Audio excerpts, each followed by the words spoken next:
मुल्तान सुल्तान के ऑनर आलमगीर तरीन ने अपने आप की खुद जान ले ली, अपने आप को शूट किया सर पे और उनकी जो है दाढ़े फाड़ने से कुछ फरमा गए। क्लास तो साइड नोट उन्होंने लिखा, उसमें उन्होंने अपने जल्दी कैंसर के बारे में कुछ लिखा कि वो स्टीरॉइड्स ले रहे हैं। मोस्टली ऐसी बीमारी हैं जिनके लिए आपको लॉन्ग टर्म ट्रीटमेंट की जरूरत होती है। ये उन्हीं बीमारियों में से एक थी जो कि उनको बीमारी लाग थी। इस बीमारी के अंदर जरूरी नहीं ये कहें कि बीमारी की वजह से डिप्रेशन हुआ, कुछ ऐसे केसेस भी मौजूद हैं कि डिप्रेशन की वजह से ये बीमारी भी हो सकती है। जिल्द की बीमारी है, इसके अंदर अपनी अपनी बर्दाश्त है। जो लोग एक लग्जरियस लाइफस्टाइल के आदी होते हैं वो लोग छोटी से छोटी चीज को भी ज्यादा फील करते हैं। अब्रॉड के अंदर भी जिन लोगों को जिल्द की बीमारियां होती हैं, सुसाइडल अटेम्प्ट्स की जो रेशियो है वो बहुत ज्यादा है। ये बीमारी लगती कैसे है और इसका दुरानिया कितना होता है, और इसमें आप वो आपकी वही वाली बात दोबारा आ रही है कि इसमें कितना तकलीफ दे अमल होता है। ये कहना दुरुस्त नहीं होगा कि उनको श्रीलंका से ये बीमारी लगी। ये बेसिकली ये ऐसी बीमारी नहीं है जो कि इस तरीके से ट्रांसफर हो, और मोस्टली जो इसकी कॉजेज है वो अननोन कॉजेज होती है मरीज के साथ। तो इसके अंदर एक तो इन्फ्लेमेशन हो जाती है,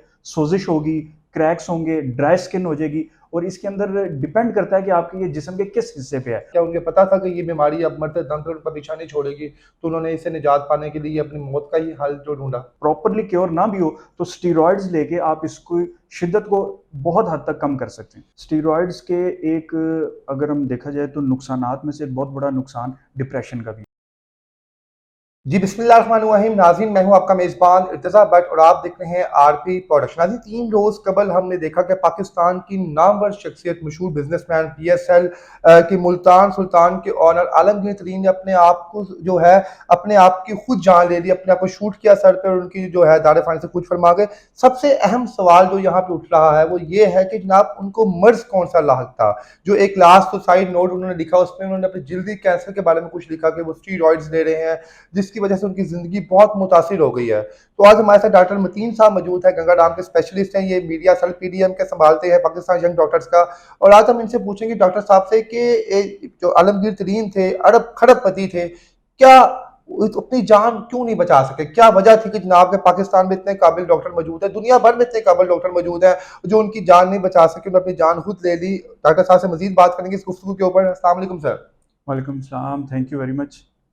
जी डॉक्टर साहब, आलमगीर तरीन जो है इस पर सोशल मीडिया पे उनकी खबर छाई हुई है कि दुनिया का अरब खरब तरीन बंदा जो है वो अपनी जान खुद उसने ले ली, सिर्फ इसलिए कि उसको एक जल्दी मर्ज लाहिक था। आप क्या समझते हैं कि जल्दी बीमारी क्या इतनी खतरनाक होती है कि एक मरीज जो है अपनी जान खुद ले लेता है, और वो मरीज जिसके पास दुनिया की तमाम आसाइशें मौजूद थी, दुनिया के किसी भी ममालिक में जाकर अपना वो इलाज करवा सकता था, लेकिन अफसोस के उन्होंने भी जान की बाजी दे दी। क्या कहते हैं इसके ऊपर आप? सर सबसे पहले तो मैं ये कहूँगा कि ये इंतहाई एक अफसोसनाक वाक़या है जो कि यहाँ पे पेश आया। और चूँकि वो एक वेल नोन पर्सनैलिटी थे और जहांगीर तरीन साहब के भाई थे, तो इस वजह से उनको हर बंदा ही जानता है। बेसिकली जो जिल्द की बीमारियां हैं ना, ये बड़ी सब्र आजमा होती हैं। इनका ट्रीटमेंट ऐसे नहीं होता कि आपने एक हफ्ता मेडिसिन ली तो ये ठीक हो जाएंगी। चंद होती हैं ऐसी कि जो कि आपने मेडिसिन लगाई और वो ठीक होगी। मोस्टली ऐसी बीमारी हैं जिनके लिए आपको लॉन्ग टर्म ट्रीटमेंट की ज़रूरत होती है, और आपको 1 से लेके 5 से 6 साल तक लग सकते हैं। ये उन्हीं बीमारियों में से एक थी जो कि उनको बीमारी लाग थी। और इस बीमारी के अंदर ज़रूरी नहीं कि आप ये कहें कि बीमारी की वजह से डिप्रेशन हुआ, कुछ ऐसे केसेस भी मौजूद हैं कि डिप्रेशन की वजह से ये बीमारी भी हो सकती है। डॉक्टर साहब, क्या वजह है कि इस बीमारी में मरीज क्या इतने कर्ब में मुब्तला होता है कि जनाब उसको अपनी जान, अल्लाह पाक का सबसे अनमोल तोहफा है कि इंसान के लिए, किसी भी जानदार के लिए, कि उन्होंने अपनी जान की परवाह नहीं की और उन्होंने अपने आप को खुद जो है मौत के मुंह में धकेल दिया। कि इस बीमारी में मरीज कितनी तकलीफ में गुजरता है? सर बेसिकली बीमारी कोई भी हो आप उसको हल्का नहीं ले सकते। चाहे आपको बुखार भी हो तो बुखार में भी आप देखें कि हर बंदे का अपना एक थ्रेश होल्ड लेवल है। इसके अंदर भी आप यही कहेंगे, अब देखें अगर आप इस वक्त भी यहाँ पे बैठे हैं या आप अगर मार्केट में कहीं पे गए हुए हैं और गर्मी है, तो गर्मी आपको जो लग रही है उसका लेवल और है, जो मेरी बर्दाश्त है उसका लेवल और है। उसी तरीके से ये जो जिल्द की बीमारी है इसके अंदर अपनी अपनी बर्दाश्त है। जो लोग एक लग्जरियस लाइफस्टाइल के आदी होते हैं वो लोग छोटी से छोटी चीज को भी ज्यादा फील करते हैं। उसी तरीके से अगर आप देखें कि अब्रॉड के अंदर भी जिन लोगों को जिल्द की बीमारियां होती हैं उनके अंदर खास तौर पे ऐसी बीमारियां जिसके अंदर डिसफिगरमेंट होती है कि आपका शक्ल का रंग रूप चेंज हो जाए या आपके हाथ पैर जो हैं वो उनका साइज चेंज हो जाए, उसके अंदर सुसाइडल अटेम्प्ट्स की जो रेशियो है वो बहुत ज्यादा है। डॉक्टर साहब, सुनने में ये है कि श्रीलंका वो गए थे अपने किसी जो है बड़े अजीज करीबी साथी के साथ 6 माह कबल, तो वहां से इनको ये बीमारी लगी। ये बीमारी लगती कैसे है और इसका दुरानिया कितना होता है, और इसमें आप वो आपकी वही वाली बात दोबारा आ रही है कि इसमें कितना तकलीफ दे अमल होता है ये कि एक इंसान अपनी जान ले ले?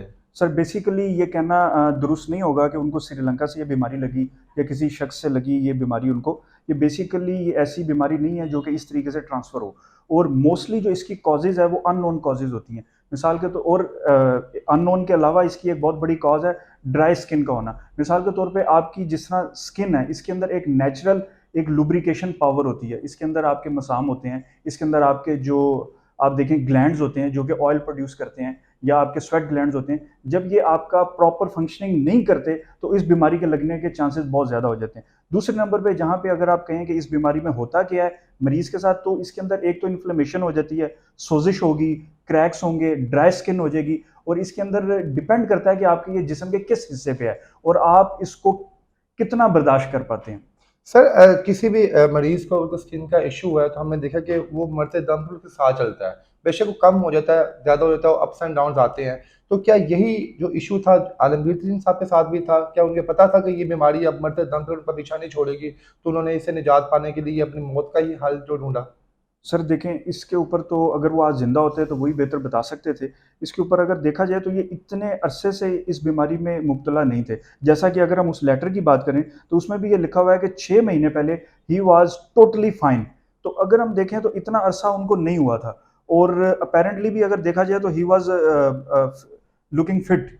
अब अंदर की क्या कहानी है कि क्यों ऐसा हुआ या उन्होंने क्यों ऐसा किया, ये तो वही बेहतर बता सकते हैं। बाकी अगर हम इस बीमारी की बात करें तो आप देखें कि इसका ये नहीं कि मतलब अगर प्रॉपरली क्योर ना भी हो तो स्टीरॉइड्स लेके आप इसको शिद्दत को बहुत हद तक कम कर सकते हैं। सर उन्होंने ये लेटर में ये बताया कि वो स्टीरॉइड्स ले रहे थे, रात को वो स्लीपिंग पिल्स लेते थे और सुबह उठ के ही पूरा दिन वो गनूदगी में रहते थे।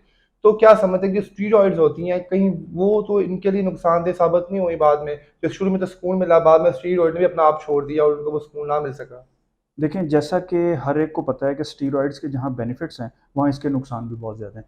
स्टीरॉइड्स के एक अगर हम देखा जाए तो नुकसानात में से एक बहुत बड़ा नुकसान डिप्रेशन का भी है, और जिस वक़्त आप डिप्रेशन में चले जाते हैं तो सुसाइड अटेम्प्ट्स के चांसेस बहुत ज़्यादा हो जाते हैं।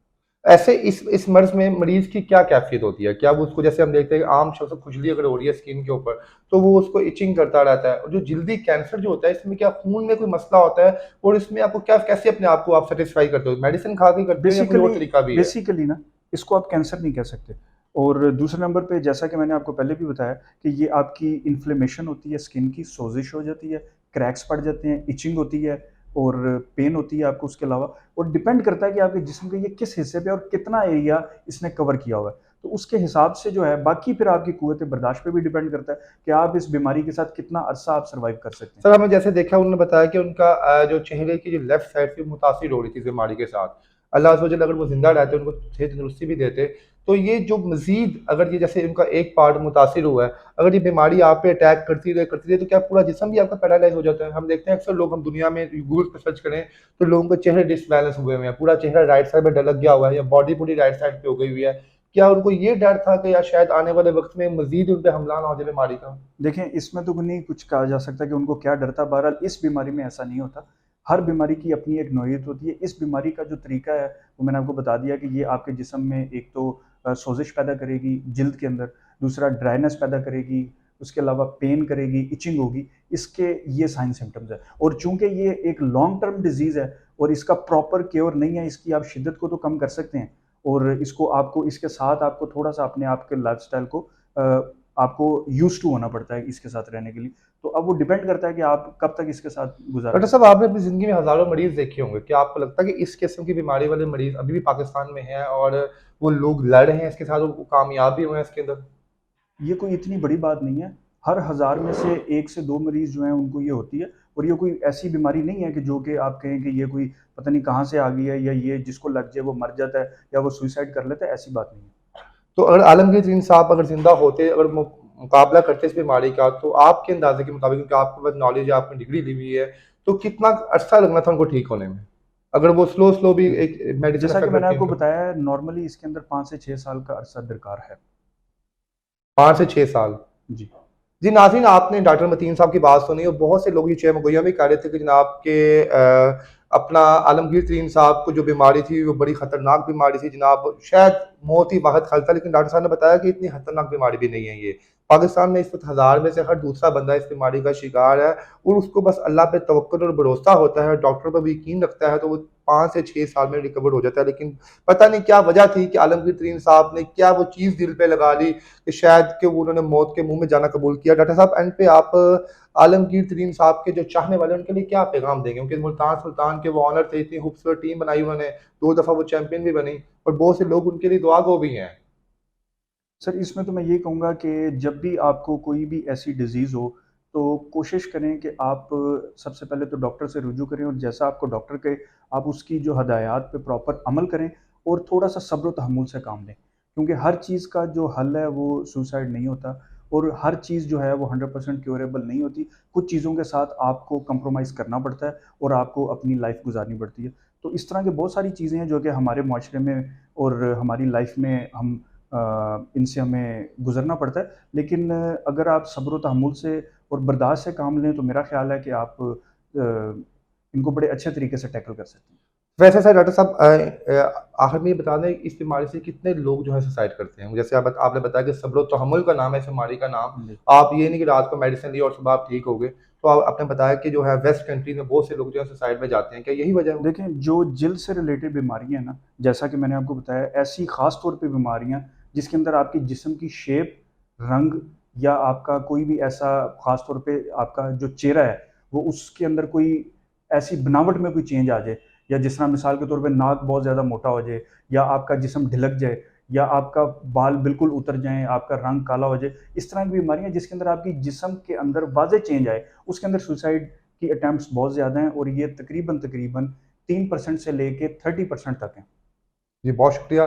जी नाज़रीन डॉक्टर साहब की आपने बड़ी खूबसूरत गुफ्तगू भी सुनी कि अगर ये मरीज़ जो है ये जो है अगर सर्वाइव कर पाते आलमगीर तरीन साहब, मुकाबला करते इस बीमारी का तो 5 से 6 साल में इन्होंने तंदुरुस्त हो जाना था। लेकिन अल्लाह बेहतर जानता है कि आलमगीर तरीन साहब को क्या डिप्रेशन थी, किस वजह से उन्होंने मौत को कबूल किया। अल्लाह जो उनका अगला सफ़र आसान फरमाए। उन तमाम मरीज़ों के लिए भी डॉक्टर साहब ने एक बड़ा खुश आइंद नोट दिया कि प्लीज़ डिसहार्ट मत हों, आप मुकाबला करें बीमारी से। क्योंकि बीमारी में अगर आपको अल्लाह पाक ने मुब्तला किया है तो सेहत और शफ़ा भी वही ज़ात देगी। अपने आप को डिसहार्ट ना करें। डॉक्टर साहब बहुत शुक्रिया। Thank you.